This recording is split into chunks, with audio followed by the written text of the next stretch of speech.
So today we are talking about mixed race identity or multi-ethnic identity. I'm Mexican and white. My mother is African American and my father is Persian from Iran. My father is Mexican and my mother is white. Growing up with multiple ethnic backgrounds wasn't that challenging for me. I think other people made it challenging. Other people didn't think I was enough of a certain race. That's the way I felt. Also, I wasn't exposed to a lot of Persian culture because my father moved here, he's an immigrant here, and so there weren't a lot of Persian people in the places that we lived. It was a challenge at a later stage in my life when I figured out more about my identity and started to identify with both sides of me. Where I grew up in a very white neighborhood in a kind of a very white way, so it was different to learn about my identity. I've been slowly learning about the rest of me, and even, you know, delving into the Irish Greek side, delving into the Mexican side, delving into the different parts of me has been really kind of a challenging experience, especially because I don't really speak the language very well. Now, when I did live in Ohio, we did have the opportunity to meet more Persian people and get more immersed in Persian culture, but by that time, you know, I was a teenager. I think it was challenging in the sense that I'm also very light-skinned compared to the rest of my family. I'm the lightest person in my family. And so I grew up with my black family. True. And my mother was very light, but I'm even lighter than my mom. And my father's brown skin and my sister is darker than me as well. And so I always grew up very light, and my black family made fun of me because of it. You know, they like, oh, little white girl and all kind of stuff. I'm sure my mom was called the same thing.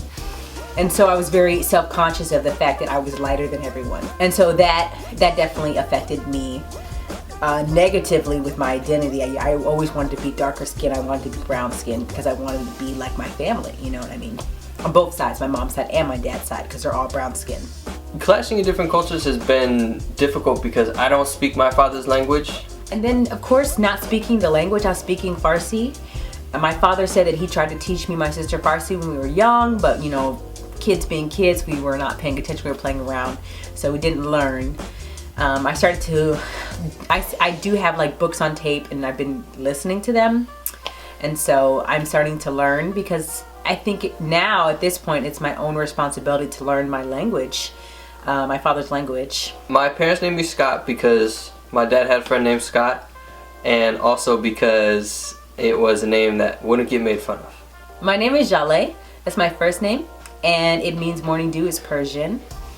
And my full name is Jaleh Shada Margaret Wellington. All my siblings are named names that start that are very Americanized, you know, Scott, Steve, Stephanie, Kim. My name is Persian, and my parents gave me a Persian name. My sister has a Persian name as well. I've been mistaken for a lot of things. Italian is #1 among them. I've been mistaken for a lot of different ethnicities, but usually people are like, let me guess what you are. And then they don't know what to guess. Tajikistani, Persian. A lot of people just think I'm black and white.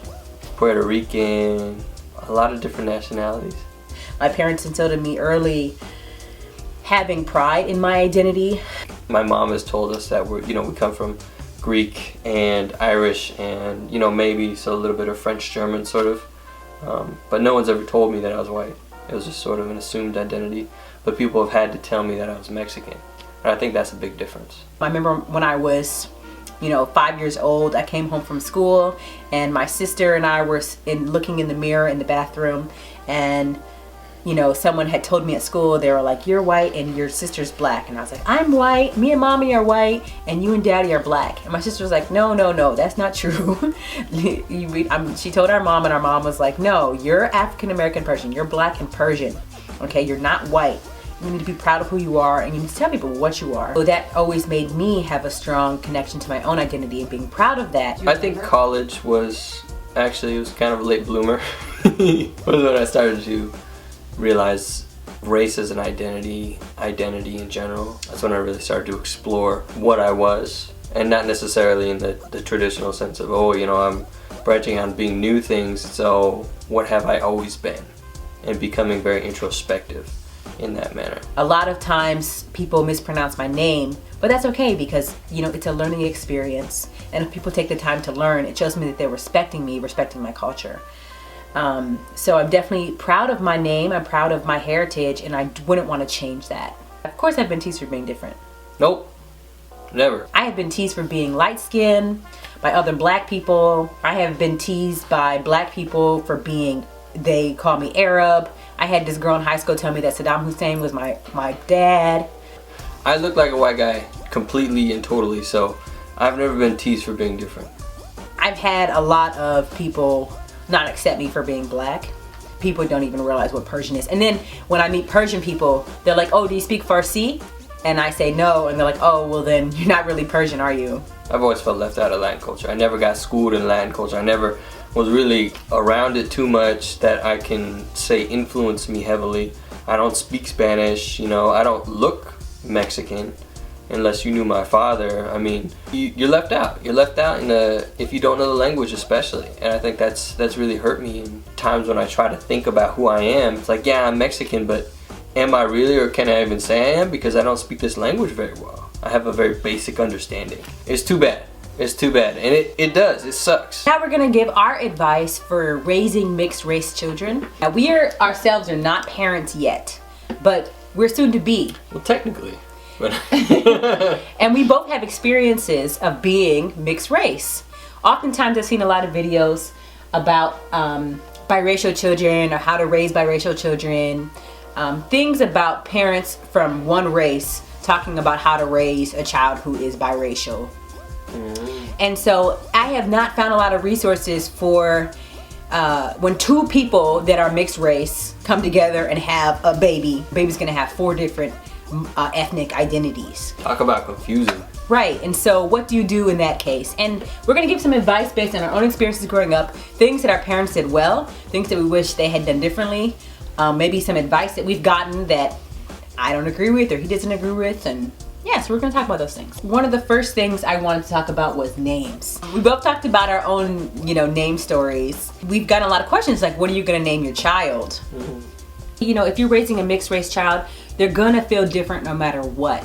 And so their name is just one thing. If you instill pride in their name, if you teach them to be proud of their name, then they would help them form a stronger identity. So you as a parent, if you choose to give your child an ethnic name and not an American name, it's your duty to make sure that they're proud of that name. It comes a lot from the parents, making sure that you're informed about your name. I want to make sure that my son or daughter, I don't know yet, is gonna be proud of their name. And is gonna know when somebody is saying, making it stupid, because you can make fun of any name, really. Right. When somebody says that to this day, it makes them small. Don't just give them an American name, a name that you deem as American or white because you want them to succeed or because you're afraid for them. Yeah, that's a real concern. But names have a strong meaning, have a strong history. And think about it, if you give your child a name that lacks any kind of connection to their ethnic identity, what's that gonna do to them? Are they gonna know who they really are? And what's more important for you?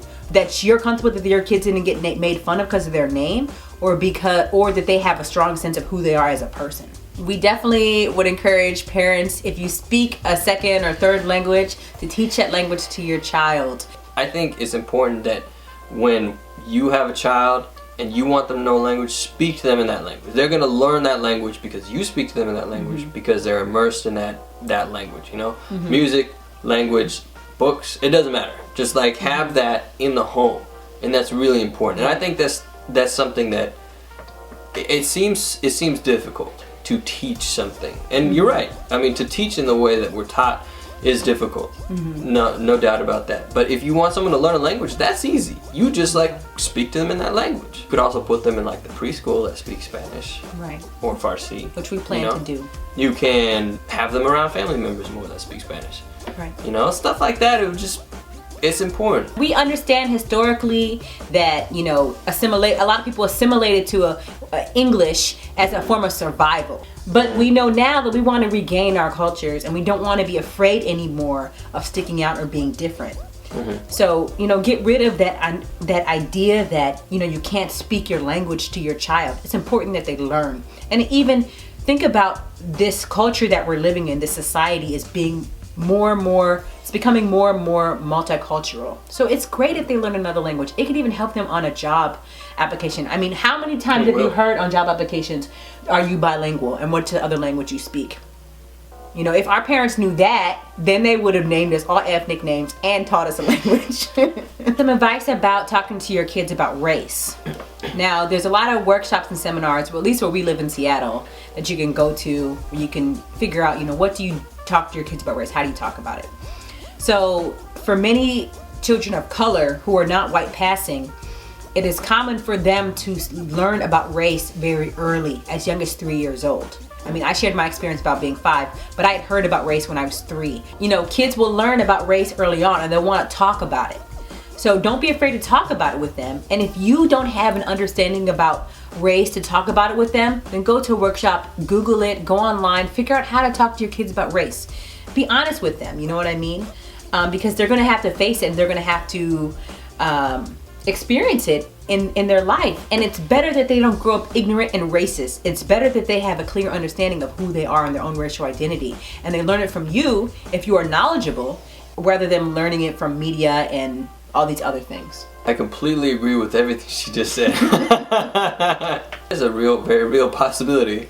I don't know if you can tell on camera that our child might come out kind of light. But if they come out very light, they come out passing or looking like white passing, then I think that's especially important so that they don't mistake who they are. Being mixed race. This was very common. A lot of times people want to make you out to be this exotic person. You know, they want to exotify mixed race heritage. Don't teach your child that they're better because they're mixed, okay?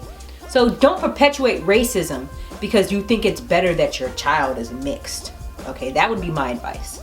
I want to talk about hair. So I know our channel is called the Curly Hair Crew, and I know that it's very common, you know, for mixed people to be like, or for people who want to have mixed babies and they, oh, their hair's going to be so beautiful, it's going to be so curly. I have a kinkier hair than Scott does, and he has very curly hair, and all his siblings actually have different hair textures. They all have like varying degrees of kinkiness, I would say. I love your hair. It's beautiful hair. Thank you. Your hair is beautiful no matter what. Exactly. So. Thank you for watching. If you guys have any questions, go ahead and leave them down below. If you've raised multi-ethnic, biracial children, if you are a multi-ethnic, biracial child, tell us your experience. We want to know. Thanks for watching. Bye. I want to say shout out to Marwan for always being there. At least ever since I knew you. I want to say Happy New Year and Merry Christmas to everybody if you celebrate that, or if this is in fact your New Year, if your New Year is not at the end of this month. So